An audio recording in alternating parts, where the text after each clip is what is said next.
A tweet sent out from the known account of President Yoweri Museveni on Wednesday indicates the latter, in a meeting with the Danish Minister for Development Cooperation, agreed to lift the ban on the 500 billion shilling democratic governance facility.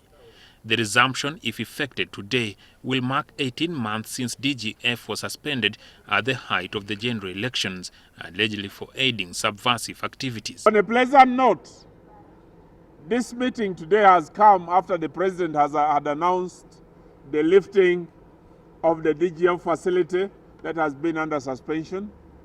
To us, which is pleasant to everybody. The only reason the leadership of two separate non-government organizations are happy with the decision is that it exonerates their institutions. And I think now the government has come to a full satisfaction that nothing of that nature has been happening. Because in the first place, they did not come out with empirical evidence on any of the grantees, not even the DGF itself. The excuse that DGF was supporting subversive activities was a no-brainer. The government was just scared of a vigilant population participating and observing their elections. And that is why DGF was suspended. The President indicates that DGF operation will be until December, which is also when it was meant to close shop. Attempts to establish from DGF board the reason they agreed to resume operation in the limited period was in futility, although Birete volunteered. That governance facilities are diplomatic entities. Diplomacy dictates that you keep engaging.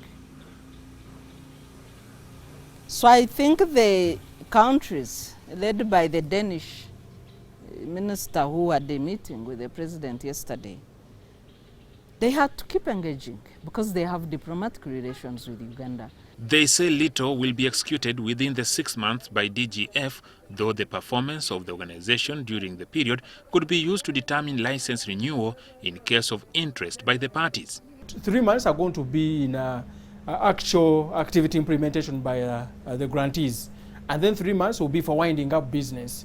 So it is kind of a confirmation for the jobs of those that work with the DGF, that their jobs come to an end in December.